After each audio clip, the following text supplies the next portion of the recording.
everyone, and welcome to another review. Today we're going to go ahead and review a fragrance that I am shocked that I have not reviewed.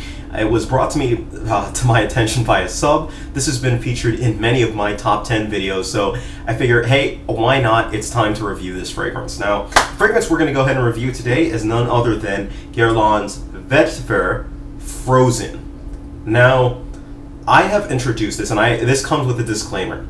I have been making a mistake for possibly about 2 years now, or ever since I got this, thinking that this was the original Vetiver.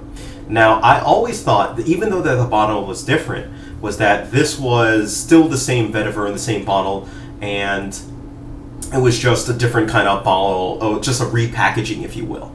But then I got a chance the other day to smell it, or to smell the original Vetiver, the other package, and I thought to myself, well, this smells a little bit different than what I have.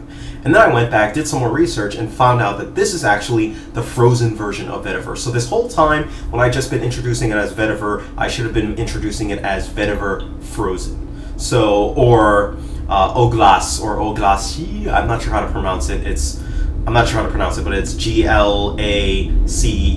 They're the two, one and the same. Frozen and that are the two same versions, basically. But that's this version, and that's what I had always been hyping up and talking about. Now, this is available in one main size, 75 milliliters, and it'll run you about $75 retail if you can find it for that.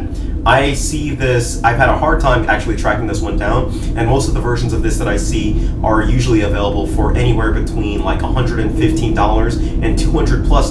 So there's a little bit of a rarity or a hard to get factor going on for this fragrance. So you want to keep that in mind if you're thinking about going ahead and purchasing this one. You might have to do a little bit of searching so you can get it for a decent price.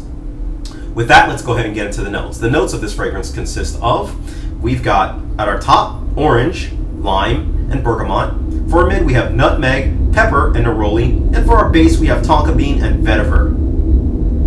So this was released in 2004. Now, I love this scent. Right off the bat, you get a citrusy vetiver scent. Vetiver comes and it jumps out at you. It's a base note, but it's still the most powerful note in this fragrance. And what makes sense, this fragrance is named Vetiver Frozen. Now, the frozen in this fragrance, it comes to signify this is a little bit different than the original Vetiver in that it's got a more, I guess you could say, a more minty vibe to the top of it, but I don't really necessarily want to call it minty. I refer to it more as a citrusy type of a vibe to the top.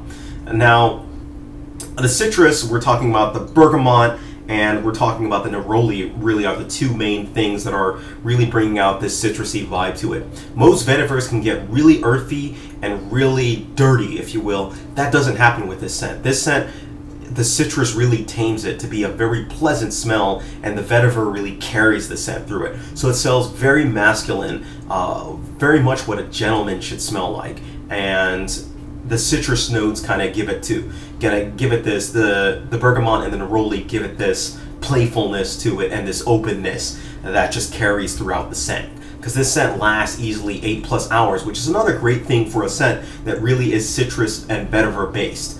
Vetiver in general, I haven't really had any longevity problems with it, but citrus I have, and the vetiver is what's carrying the citrus throughout the entire fragrance. Now, there are some spicy notes to the fragrance, coming from the pepper, but I really think the Vetiver still takes the front and center show and really carries the fragrance.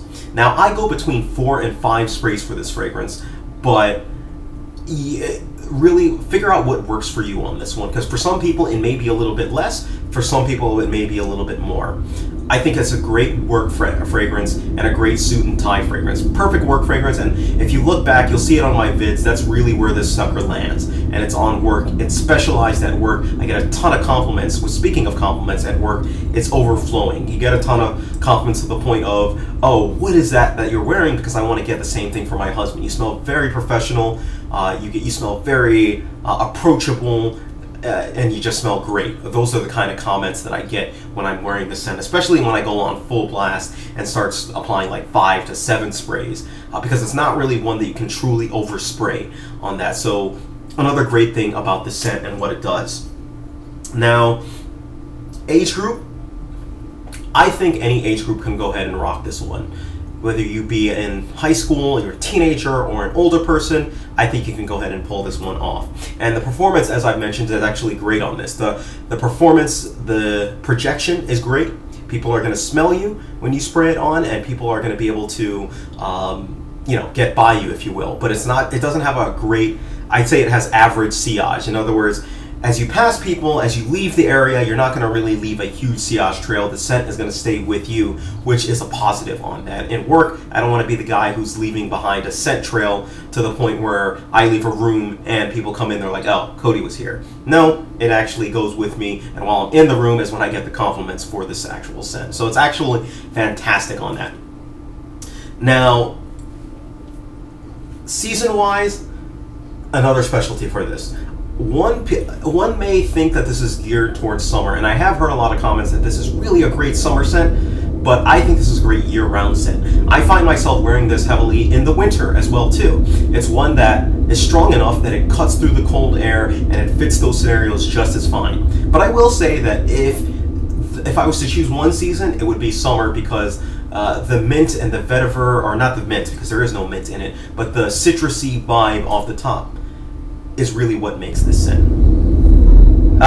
Sorry about that little interruption. So if I'm going to go ahead and give this fragrance a rating, I give it a rating of 9 out of 10. Now, there's only one reason why it doesn't get a perfect 10 out of 10, and I'll get to that. But this is an excellent fragrance that smells great, it lasts a good amount of time, it gets you a ton of compliments, it's a perfect work fragrance, and it's just all around a great fragrance. I mean, I'm running out of the good things to say for this scent. I like it because it's a typical manly scent. It's a gentlemanly scent, if you will, and that's like right up my alley. That's the kind of aura that I want to give off. The only reason why it would not get a perfect 10 out of 10 is, one, its availability right now. You're going to have a little bit of trouble getting it, the fragrance right now, and if you do get it, you might have to fork over a pretty penny for it.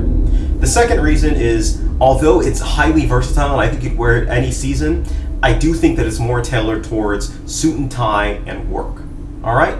But outside of that, this is an all-around excellent fragrance, and 9 out of 10 is nothing to sneeze at. So this gets my highly rated marks, and there's a reason why this is on a lot of my top 10s, all right? So thank you, take care of yourselves. Let me know what your thoughts are on Guerlain Vetiver Frozen, and hopefully soon I will have a review of the original Guerlain Vetiver coming to the channel. So take a look and watch out for that one, all right? So thank you, take care of yourselves, and you guys have a great day.